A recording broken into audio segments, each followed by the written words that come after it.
Welcome to our show, The Crossover, a show aimed at bridging gaps between Jews and Christians. Thank you for tuning in. We believe that the next 30 minutes of your time will be well spent because we have a very special guest with us on our show today, Deputy Commander Avi Cohen. He is going to be discussing the life of an Israeli soldier who is constantly combating terrorist bombs. We believe that the information on today's topic will instill in you the appreciation of Israel, our faithful friend and ally in the Middle East, who has been defending herself against terrorism and terrorists since her inception in 1948. Deputy Avi Cohen is a former IDF Green Beret bomb disposal expert and true hero of Israel. He's called a Maccabee. In the last few years, he has faced death repeatedly in the course of dismantling hundreds of terrorist bombs. Everything looks so quiet and normal, even pastoral, or at least it looks that way to the casual observer. Only those who live in a country where terrorism is part of the daily news can understand the magnitude of the mental pressure experienced by the residents. The purpose of terrorism is to undermine the individual's feeling of security, and even when we want to believe that everything is all right, the security check at the entrance to every public place reminds us of the constant threat to our lives. Terror can strike anywhere, at any time. Terrorism does not distinguish between human beings, does not care if it strikes down a man or woman, adult or infant, with the stench of death in the air at the sight of a bomb blast. While the television shows bloody limbs flying through the street, somewhere, someone is watching the same scene and rubbing his hands together in delight as he plans the next attacks. Each trip on public transportation means taking one's life into one's hands. The Palestinian Authority and their information services describe these terror attacks as heroic actions worthy of imitation. Children are called upon to join the ranks of suicide killers.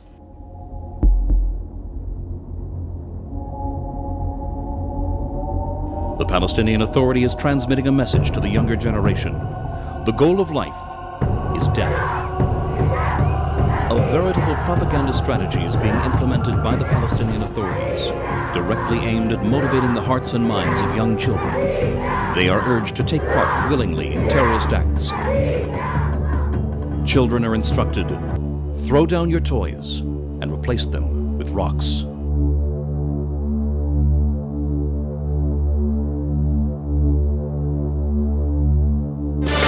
مش رح تسلم يا صهيوني من بركان حجار بلادي مش رح تسلم يا صهيوني من بركان حجار بلادي انت الهدف قبال عيوني واهلا ومرحب باستشهادي.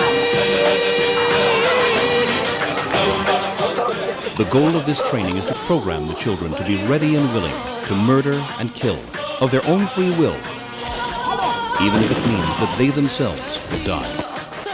The Palestinian Authority-administered educational system gives Palestinian children formal classes on the best ways to kill Israelis. The deliberate incitement of the children has gradually lost all restraints. The incitement reaches each household through television and radio spots. It permeates the schools, and the textbooks are riddled with teachings of hate. Teaching children to hate inundates them from all directions.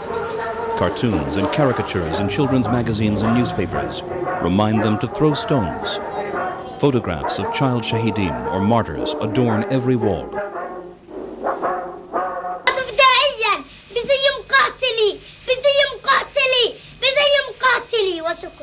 Bravo, bravo, bravo! Every Palestinian has been exposed to inhumane propaganda over the past few years, with the primary message being, kill Jews wherever you can.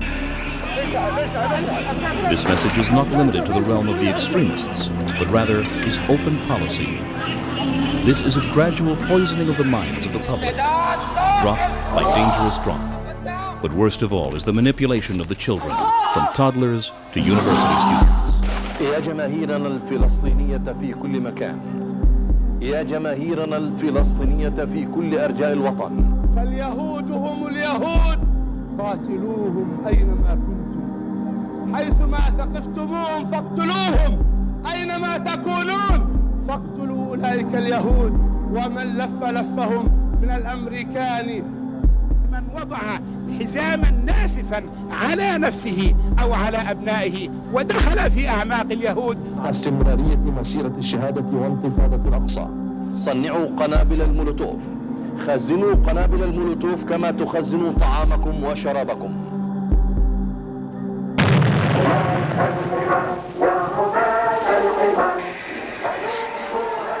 The Palestinian Authority takes great care to get maximum publicity worldwide out of photographs of children wounded in violent demonstrations.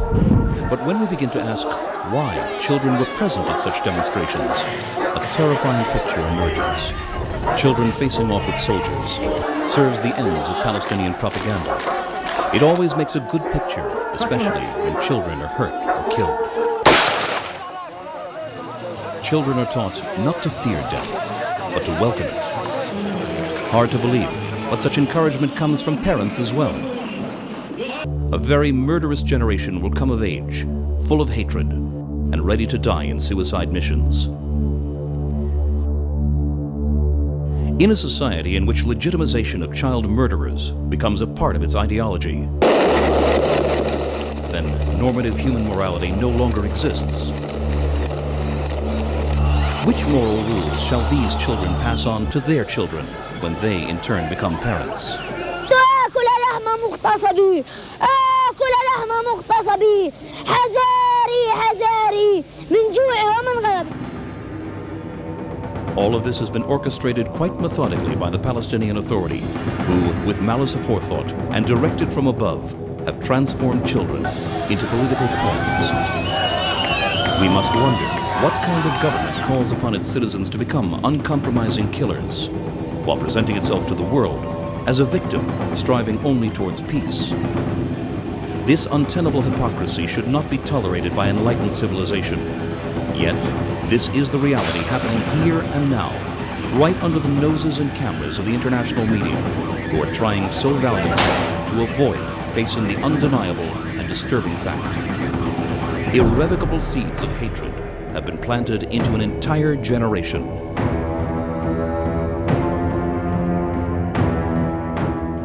Welcome to the crossover, and with us today is our guest, Avi Cohen. Avi, thank you for spending some time with us. And what you've just seen was a pretty graphic clip of what Avi's backyard is basically in Israel, what he has to go through, Israelis go through every day just to survive. Avi is a deputy commander of the Gaza bomb squad. Avi's a former Green Beret and a veteran Israeli policeman, and he's right out on the lines. Avi, what would you tell our viewers after watching that video? I mean, Israel became independent in 1948, fought for its independence the day after it was declared a sovereign state, and here we are 50-some-odd years later, and you guys are still fighting. And here's this horror that we just see on the screen. What would you tell our viewers about terrorism in Israel, or your experience with what you say you see every day? Which means probably the independent war didn't end yet. It started in 48 and it's still continuing until these days. And it will end just in the day when the other countries around us, including the Palestinian, will understand that there is an Israeli country and it's going to stay in the area no matter what will happen. And the only solution for this thing is just sit down and have a peace agreement like we have with Jordan and with Egypt. This is the only solution. My father fought in 67 war, the Six-Day War, and in 73 war, Yom Kippur War. And he told me that he hoped that this is his last war. But still, I'm in the army, was in the Lebanon War in 82, served in the first Intifada in the beginning of the 90s. Well, the Palestinians also did the same. And now this is the second Intifada that is worse than the first one. What is an average day for a deputy commander of the bomb squad in the Gaza area? There is not every day is completely different from the other, but the main idea is that we are like a brick between Palestinians area and an Israeli area, trying to prevent terrorists coming to an Israeli area, which sometimes is just 100 yards from this fence, and trying to find out all the bombs or all the explosive devices that they put under the ground against the IDF vehicles or soldiers that they are walking around the Gaza Strip, trying to prevent those terrorists to go inside Israel. So you are, I should make sure I understand this. The Gaza area is a land area with Palestinians living there, and right around that perimeter is where the IDF or the bomb squad patrols. And what you're protecting is the Israeli settlement, which is 100 yards away, is that what you're saying? Some of them, yes. Okay, from terrorist attacks coming out of the Palestinian area, crossing your little buffer zone to the settlement. That's right, because if it was different, believe me, it was completely different. I mean, if we invade to Gaza, like it was many years ago, the picture was completely different. There was no any suiciders who came from the Gaza Strip inside Israel. But now, we let them live in their areas. And they are using that to smuggling ammunition, to smuggle any other things that can harm us from the Palestinian area to Israel. Okay. Avi, I think I heard you say that even though there's all this smuggling going on and what we just saw here, all this death and carnage, the bomb squad is still able to prevent a huge amount of accidents. What percent was it now? Something around 90%. So you are able to stop 90% of, I don't know what to say, of bombs going off or attacks, but yet look how much damage is still done with the 10%. Well, how can you stop such a high amount? Is it technology? Is it, I mean, that's phenomenal, but still not good enough, but still phenomenal. But actually, it's everything, but most of all, it's the experience. My unit is in the Gaza Strip almost 15 years ago, which means we have a lot of experience, and we grew up with the Palestinian terror. And I always say that it's like a mouse and cat chase. They are putting something, and we do something to prevent that. They are they invent something new, and we invent something against it. Which means it's a technology matter, it's a mine chase, whatever you call it. But it's a chase. We mean sometimes you lose. right. And it's a And costly. for us, it's meaning that a tank can be destroyed by a 400-pound explosive device. This is not a normal army mine that contains something like 14 pounds of explosive. This is 400 and more explosive device. This is huge. Right. Okay, share with us statistically, you work the Gaza area. We'll show our viewers on a map what that means. It's a small area. I think you said it was about 50 miles long, maybe 10 miles wide. So that, I mean, all of Israel is just the size of New Jersey, so our viewers get a perspective how small Israel is. And so in there, just 50 miles and 10 miles is the area that you're in. Now give us some statistics of what happened in 2002 in this area of 500 square miles. Just in year 2002, we had over than 700 terror attack. 700 attacks. 700 attack. Okay. We had something like 500 explosive devices in a year. Okay. In a year, which means sometimes we have even more than 2 a day. And we just, my unit contained just 20 bomb technicians and 2 officers. So you're telling me 700 attacks, I'm just doing some quick math, that's about 14 a week. So 14 attacks every week. And how many casualties? How many explosions? In year 2002, we had, in all of Israel, we had over 2,800 casualties, just in the year 2002. And I think I have a note here, 1,900 from explosions. That's right, 1,900 from them are from explosion, which means suicide bombers, car bombs, and something like that. We had 115 suicide bombers in the year 2002, which means almost 3 days, every 3 days we had a suicide bomber. Suicide bomber. So it's easy to rattle those numbers off and just forget it, but our viewers really have to catch.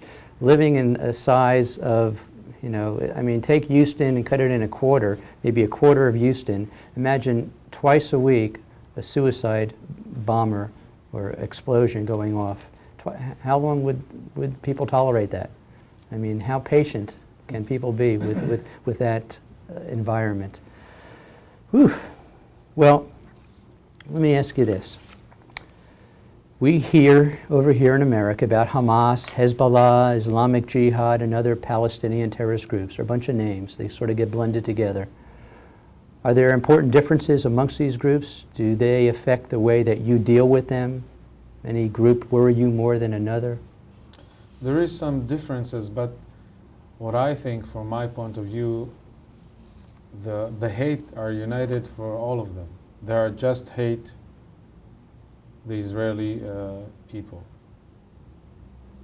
And all of them are using firearms against us. Mm-hmm. All of them are using explosive devices against the IDF and also suicide bombers. So the difference is not so important in this matter. Actually, we're not asking either it was a member of the Hamas or member of the Jihad.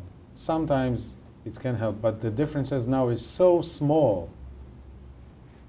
So the hate is unified, all the groups. Yeah, that's right. So Avi, how, we sit here and we have had in our own family people that were in the Holocaust. And we know that Hitler himself took the youth, brainwashed them, and just the schooling, the propaganda was extensive to create a hate against the Jew. And I mean, here we see a whole culture of, we just saw it on this clip here, of young people where their lofty goal is to be a Sahid, a martyr. Shahid.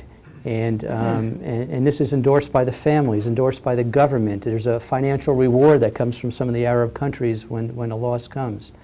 How can Israel ever eradicate this when this is what's being bred, taught, rewarded, and what do you say to that? How do you win this? This is the biggest war, actually. How to change the set mind of the people. There is no such a set mind in the Israeli minds. We are not hating anyone. Well, the problem, as you said, will be to change their set mind. How can you change a 4-year-old boy who are growing up in this and want to be a Shaheed? It will take decades to change it. You ever feel hopeless in your cause? Sometimes, but hopes keep us moving. And our anthem, Your national anthem. Our national anthem actually called the hope, Hatikva. Well, you're a people with great resolve, that's for sure. The hope for peace. Yeah. That's what keeps me on. My family, my friends, and all my. Avi, let me ask you this: the press tends not to be a very good friend of the IDF around the world, and many times you're portrayed, you, the IDF in general, as aggressors. And you're called the Israeli Defense Force, correct? Not the Israeli Offense Force. But the world media doesn't seem to portray that. What would you say to that? Are you guys on the offense, the defense? What we're hearing and seeing? You're a pretty mellow person sitting with me that doesn't seem to have a bitter root in him. I know you're a father and a family man. and yet you're detonating bombs and putting your life on the line every day. And yet the media is saying that you guys are the aggressors many times. I think the thing that can answer this important question is, in the Israeli Defense Force, we had a belief since the day you joined the army, from the first day, you learn the meaning of purity of arms, which means you never harm someone who is innocent. Even if he hates you, he curses you, and he say horrible thing, but you never harm someone who is innocent, which means I never ever shoot back when there is innocent people. Okay, so interesting, because what I'm sensing is I see the IDF retaliate after there's a terrorist attack. The IDF seems to kill terrorists, but what I see terrorists doing is killing Israeli civilians, and yet they're calling you the aggressor. And this is the difference. We don't kill civilians. We just want to prevent from terrorists go on our areas, to go inside, penetrate, killing civilians. Mm. Well, Avi, what we're going to show our people here is a little photo that took place in almost every major paper. It was dealing with what we're talking about here. Here's an IDF soldier, is what they're seeing, pointing the stick, and it looks like he is beating up this Arab boy on the ground. He's all bloody, and basically what this picture was portraying was the aggression of the IDF, and here is the result, of bloody Arab. Well, that's how it was portrayed. The truth of that story that evolved was that boy is a Jewish boy from Chicago. His father's a doctor. He was visiting Israel. He was just thrown out of a car from Arab boys, threw him out after they basically tried to kill him. The IDF soldier was the one that came to save his life, raising the stick to the car of the Arabs that were driving away. But the media and the world saw a whole different picture. And unfortunately, that's another battle that you guys are fighting, which is the press. One more question, Avi, and then we're out of time here. Is after facing terrorism for 2.5 years, the tension, we just can't even imagine, must be unbearable for you. And how do you handle it emotionally? How do you handle it psychologically? What about the relationship with your family? I mean, people go off to work here, they're going off to an office, coming home the same day. You're going off, and it's a different, you're going off to deal with bombs. How do you handle that psychologically? How does your wife and family, how do you deal with that? I think sometimes that my family is also in the IDF forces, because they live what I live.